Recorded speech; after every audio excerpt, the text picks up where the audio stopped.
Avec mon épouse, on est tombé amoureux de l'île le jour où on a mis le pied dessus. Et on s'est dit, en rêvant comme un peu tout le monde, un jour on habitera ici. Avec le temps, on a pu acquérir une maison sur l'île. En prenant le bateau tous les jeudis avec les profs du collège, on a vu qu'il y avait des gens très méritants qui prennent le bateau tous les jeudis, qui viennent à la journée, qui repartent, qui s'occupent des enfants de l'île. On s'est dit qu'en tant que scientifique, on pouvait venir les aider un petit peu. Et puis on a réussi à être financé par une fondation d'entreprise, à avoir un petit peu de budget.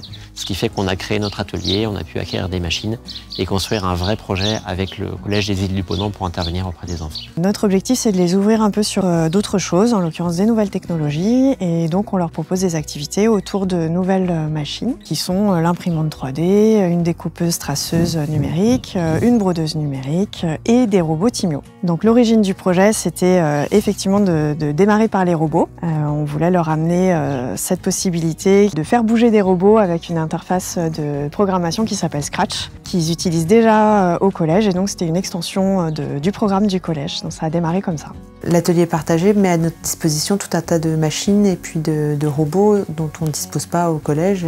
Et puis leurs connaissances, leurs compétences également sont mises à notre disposition. Ils viennent aider les élèves à apprivoiser le langage informatique, la programmation ou des machines techniques.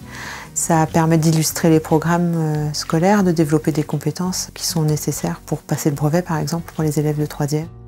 C'était d'abord pour les enfants, par extension pour tous les Molénais, puisque l'atelier qu'on met en place est également ouvert à tous les Molénais. L'objectif principal, c'est d'apprendre aux gens à se servir de ces nouvelles machines, de faire en sorte qu'ils soient autonomes, qu'ils se débrouillent et qu'ils aient envie de créer avec ces nouvelles machines.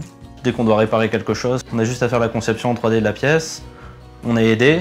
Et à l'imprimer. On n'est pas obligé d'aller sur le continent pour réparer. Aussi l'avantage c'est tu fais la création, l'impression, donc c'est aussi enrichissant, t'apprends à faire pas mal de choses que tu ferais pas forcément ailleurs. Pour les trophées de la réserve de la mer d'Iroise, on a proposé un projet autour d'un musée numérique. Donc, qui consisterait à aller chercher avec les enfants tout type de végétaux et d'animaux sur les plages et sur l'île en général, de les numériser grâce à un scanner 3D et d'en faire un site web sur lequel les gens pourraient manipuler en 3D les animaux, les végétaux et voir quelle est la richesse de l'archipel de Molène. Ça a une portée pédagogique pour les enfants, ça va être ouvert sur Internet pour qui veut. C'est donc autour de ce projet qu'on a remporté le trophée des réserves de biosphère. Le parc marin et les réserves de biosphère de l'UNESCO nous financent à hauteur de 1 000 €, ce qui va nous permettre d'avoir une belle avance pour acquérir le scanner 3D, d'avoir un projet pédagogique dans le domaine des sciences, sciences de la vie et de la terre, ce qu'on n'a pas forcément aujourd'hui.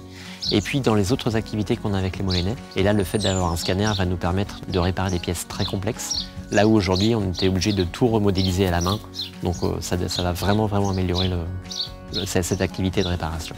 On est très fiers d'avoir remporté le trophée de la réserve. On est fiers de porter les valeurs de l'UNESCO et ça nous ouvre pas mal de perspectives de travail avec les enfants et avec le parc marin.